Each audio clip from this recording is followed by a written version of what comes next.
Okay అండి, క్లియర్గా తెలుసుకుందాం. కాలర్ లైన్లో ఉన్నారు. హలో. హలో, నమస్తే. నమస్తే అండి, మీ పేరు? శ్యామల అండి. ఓకే శ్యామల గారు, ప్రాబ్లం ఏంటో గోమాత సురేష్ గారితో చెప్పండి. చెప్పండి అమ్మ. సార్, మా బాబుకి 10 రోజుల కిందట జ్వరం వచ్చింది, వాంతులు వచ్చాయి, తగ్గింది. ఇప్పుడు మన టెస్ట్ చేస్తే కామెర్లో అన్నారు. ఎంత వయసు ఎంత ఉందండి కామెర్లకి? 12వ సంవత్సరం అండి. 12. ఏమైనా బయట ఎక్కువ తింటుంటాడా? బయట ఏమైనా తినడం? ఊర్లో స్కూల్గా తింటుంటాడు.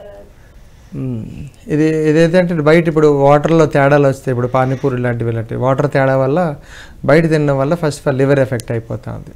సో తినమని నేను వద్దు అని చెప్పట్లే, క్వాలిటీగా తినిపించాలి. వాళ్ళే స్టార్ట్ చేస్తూ ఉండడం వల్ల కామెర్లు ఒకసారి లివర్ పాడైపోయింది అనుకోండి చాలా ఇబ్బంది. అంటే వేడి ముల్లంగి పచ్చి ముల్లంగి అలా తినిపించడం వల్ల, లేకపోతే చలవ చేసే ఉంది, సబ్జా గింజలు చలవ చేస్తూ ఉంటాయి, నన్నారి చలవ చేస్తూ ఉంటుంది, ఇలాంటివన్నీ ఎక్కువగా తీసుకోవాలి.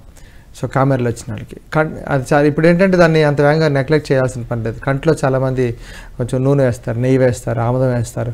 దానివల్ల కూడా కామెర్లు వేగంగా తగ్గిపోతూ ఉంటుంది. ఎందుకంటే కంట్లో ఎందుకు వేయాలంటే ఇమ్మీడియట్గా గుండెకి చేరిపోతుంది. కంట్లో చాలా తక్కువ సెకండ్లోనే గుండెలోకి చేరిపోతుంటుంది.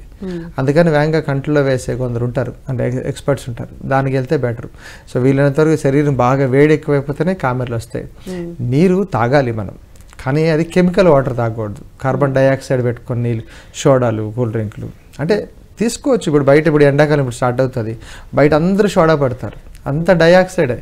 మనం ఏం చేస్తాం, కుండలో నీళ్ళు తాగుతుండాలి, ఒక వెండి గ్లాసులో నీళ్ళు తాగుతుండాలి, అందులో పాలు వేసుకొని తాగు. ఎక్కువ ఆల్కలైన్ ఫుడ్ ఈ టైంలో తీసుకున్నప్పుడు బాడీ న్యూట్రల్గా ఉండడానికి ట్రై చేస్తుంది, జ్వరాలు పెంచుకోకుండా. ఇప్పుడు నెక్స్ట్ వచ్చే సీజన్ అంతా డ్రై అయిపోయిన సీజన్, అంటే గ్రీష్మ ఋతువు వచ్చేస్తుంది. గ్రీష్మ ఋతువు వచ్చిన తర్వాత నుంచి బాడీ అంతా డీహైడ్రేట్ అయిపోతుంది.